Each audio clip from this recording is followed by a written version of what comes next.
যাবে যতদিন তোমরা দুনিয়াতে বেঁচে থাকো কিয়ামত পর্যন্ত আমাদের অন্তরে ইনশাআল্লাহ কাটা যাবে। তোমাদেরকে আমরা বিদায় দেব না, তোমাদেরকে দেব উন্নত শিক্ষার করার জন্য, ভবিষ্যতে তোমাদের জীবনকে ডেভেলপ করার জন্য তোমাদেরকে আমরা বিদায় দিয়ে কারণ দেওয়ার অনুষ্ঠানটা করেছি। আমাদেরকে তোমাদের পঞ্চম শ্রেণী থেকে উত্তীর্ণ হয়ে ষষ্ঠ শ্রেণী, সপ্তম শ্রেণী এই শ্রেণীগুলো আমরা এখনো পর্যন্ত তোমাদের সামনে দাঁড় করাতে পারিনি। এই জন্য তোমাদেরকে স্বাভাবিকভাবে বিদায় এবং দোয়া করে উচ্চশিক্ষা লাভ করার জন্য তোমাদেরকে যাওয়ার জন্য অনুমতি প্রদান করতেছি। বোঝা গেছে? কিন্তু তোমাদেরকে আমরা সুবিধা দিচ্ছি না। তোমরা এখান থেকে অন্য প্রতিষ্ঠানে গেলেও তোমাদের অন্তর এই প্রতিষ্ঠানের জন্য লাগা থাকতে হবে। আমি প্রথম থেকে পঞ্চম শ্রেণী পর্যন্ত করেছি।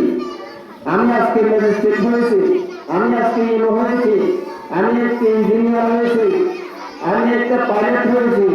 এরকম যখন তোমরা টিচার হবে, প্রভাষক হবে, ডিসি হবে, এসপি হবে, মন্ত্রী হবে, তখনও তোমাদেরকে এই জামাল ফুরকান মাদ্রাসার কথাটা অন্তরে রাখতে হবে। বুঝা গেছে? তোমাদের শিক্ষকরা যেখানে পাবে সেখানে শিক্ষককে সম্মান করবে।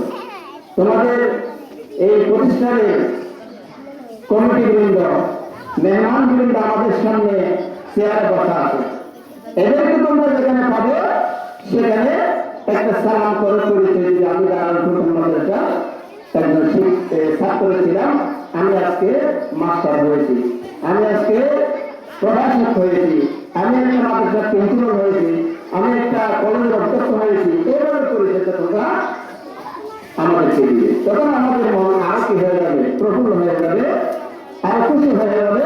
তোমাদের জন্য আরো দোয়ার দরজাটা খোলা যাবে, তোমরা আরো উন্নত জীবন লাভ করতে পারবে।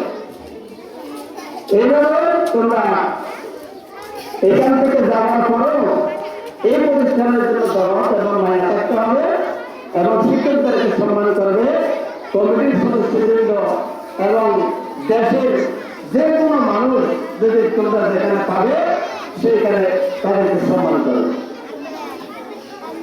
আর আমরা তোমাদেরকে